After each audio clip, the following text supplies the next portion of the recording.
My name is Amelia and I'm 49. I've worked for many years as an office clerk at a local factory. Until recently, I live with my husband Theodore, my mother-in-law Harriet, and our only daughter Kyrie in my husband's family home. We were married for 28 years. It feels like such a long time to me, but just a few days ago, I put an end to that marriage. Yes, I got a divorce.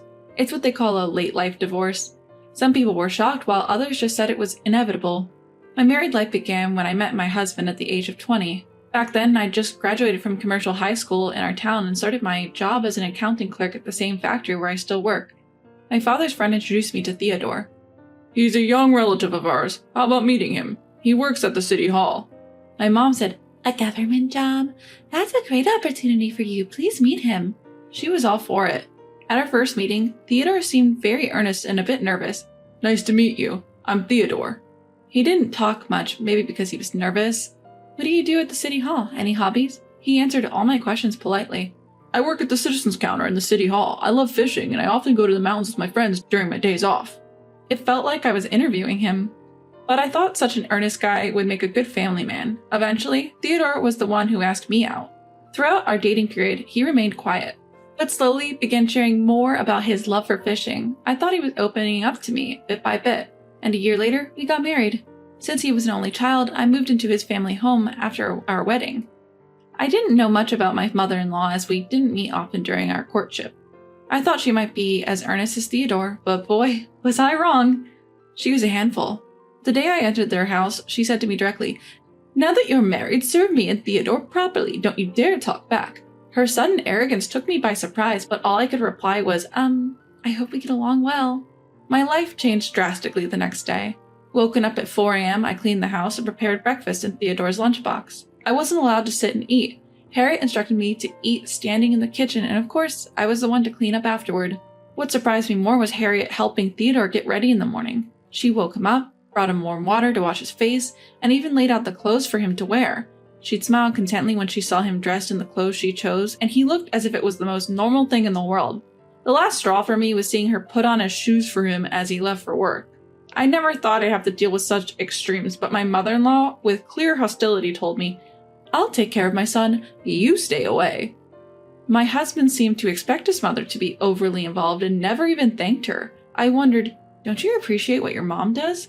But more shockingly was her behavior. I realized our future wasn't going to be easy. Moreover, my husband barely paid attention to me. Sure, he had a demanding job, but on weekends, he always prioritized his hobbies. How about we go shopping together once in a while?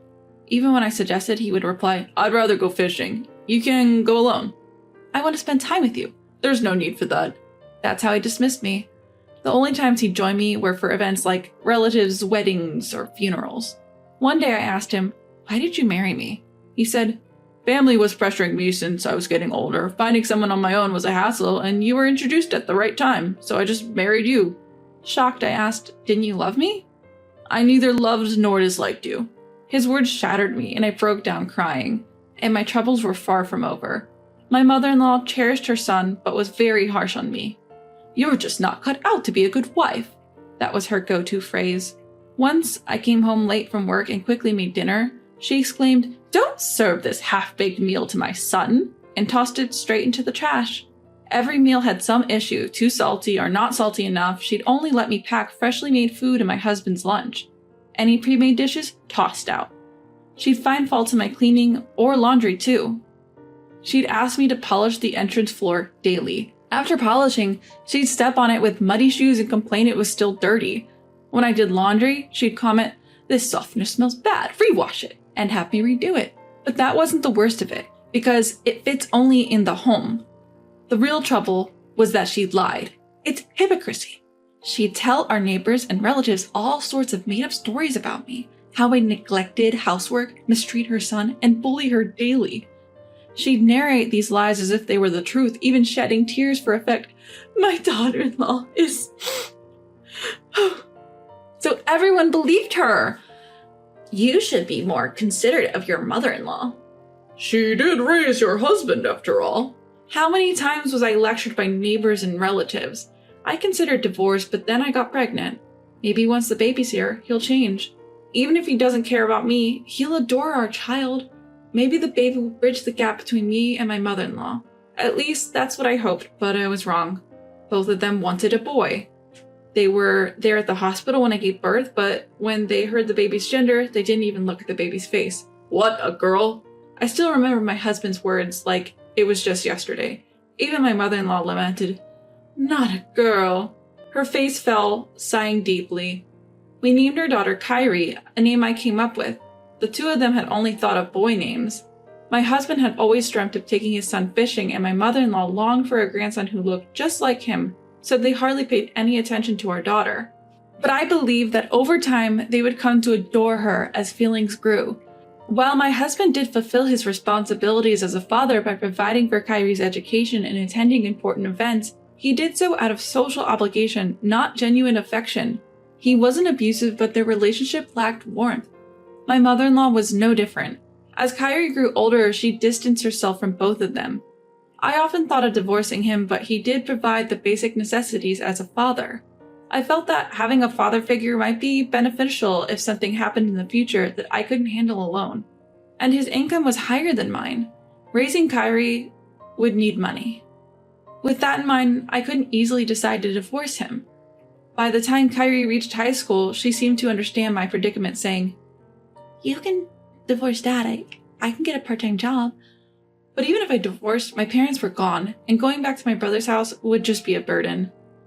Every day, I juggled house chores, work, and taking care of Kyrie. But the year Kyrie became a working adult, an event put an end to our life's monotony. It all began with my mother-in-law's hospitalization. On a cold winter day, during her usual morning walk, she slipped on an icy path. Unable to move, a newspaper delivery person found her and called an ambulance. Both my husband and I took time off work and rushed to the hospital. The doctor informed us, "Given her age, her bones and muscles have weakened. Even if she recovers, she might not regain full mobility." To which my husband replied indifferently, "Oh, okay," adding, "Please tell my wife the rest," shirking responsibility. He didn't even visit her. Instead, he indulged in his favorite pastime, fishing. After work, I visited her daily, bringing laundry and attending to her needs. Yet she complained to the nurse, "My daughter-in-law is so inconsiderate." I was complaining to the nurse who was in charge. The nurses, trying to comfort her, said, "She visits every day. You're lucky to have such a caring daughter-in-law." But my mother-in-law continued, "She only pretends to be good. She's always been so cruel to me." Moreover, she blamed me for her son's absence, exclaiming, "It's because of the nonsense you filled his head with that he doesn't visit. What a horrid daughter-in-law." "That's how you insulted me?" I couldn't tell her the truth about his fishing, so I just mumbled, "He's been really busy." True to the doctor's predictions, her fracture healed slowly. There was an outbreak of a severe flu in the city, and even the hospital started showing signs of its spread.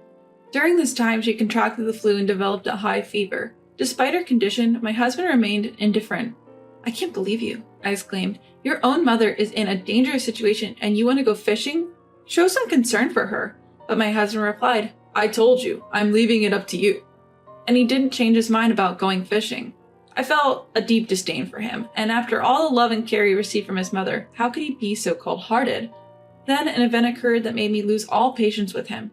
One weekend morning, as he was preparing to go fishing again, I stopped him. "You're visiting your mother in the hospital today. She's always taken such good care of you. At least show her your face." I confronted him at the entrance, trying to prevent him from leaving, but with a look of deep annoyance, he said, "All those things she did for me, she did them on her own. I never asked for any of it." I was left speechless. I couldn't believe what he had just said. He glanced at my shocked expression and said, "My fishing buddies are waiting. I won't be back until the day after tomorrow." With that, he left. Our daughter, who had witnessed everything, said, "Dad's so heartless." She muttered this with clear disdain. That night, I received a call from the hospital saying that my mother-in-law was in critical condition. I rushed over immediately. She had been moved to the ICU and was wearing an oxygen mask. Apparently, she had developed pneumonia, the doctor told me. "Tonight might be crucial." Of course, I tried to contact my husband immediately, but he ignored my texts and calls and didn't respond to my emails. I was disgusted with him. Why should I have to run around for a woman who had always been treated so poorly by her own son? Why should I be the one by her side during her last moments? Shouldn't her own son, my husband, be the one doing this?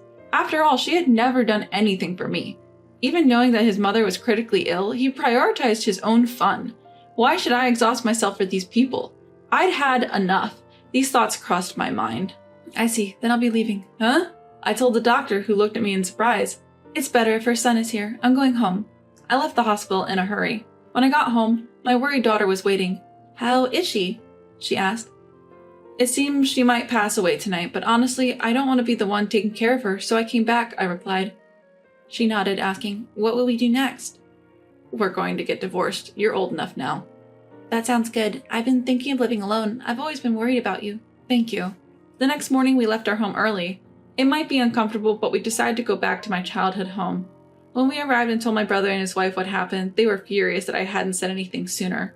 A few days later, I had a flood of missed calls and text messages from my husband. I ignored them all, but eventually reached out. What the hell are you doing? Well, You left when you knew my mother was critical. Because of you, I had to rush back from my trip. you should have. She's your mother, after all. It's your responsibility. I expected you to take care of her. I never said I understood. And after all the care she received, don't you think it's time to give back a little? I spoke with a sharp tone. My husband fell silent, but I pressed on. So, how's your mother doing now? She's stable, but she's weak, and they said she won't be able to move like before.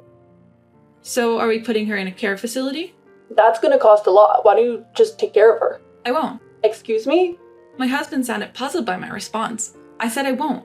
I don't want to be with someone who's indifferent when others are in need, and I certainly don't want to care for a mother-in-law who constantly belittles and lies about me. So, what? You're saying you want a divorce? Yes, I do. Even Kyrie agrees with me. She's okay with abandoning her grandmother and father? Excuse me? You've always been indifferent to Kyrie. Now you're saying she's the one abandoning? Don't be ridiculous. My husband fell silent again, but quickly retorted, You're just a clerk at a small-town factory, right? How will you manage without me? He mocked my job, using finances as leverage. Oh, I'll be fine.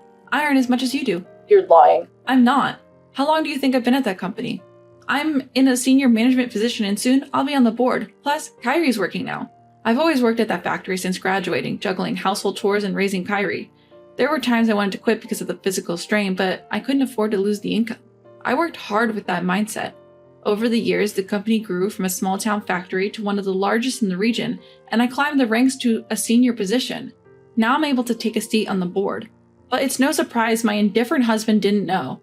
All he cared about was fishing. I've made up my mind to divorce you. From now on, let's communicate through our lawyers. Hold on, we're married, aren't we? Let's talk this out. I won't wait. The situation made it clear to me how self-centered you are. Goodbye. Ignoring my husband's pleas, I hung up the phone.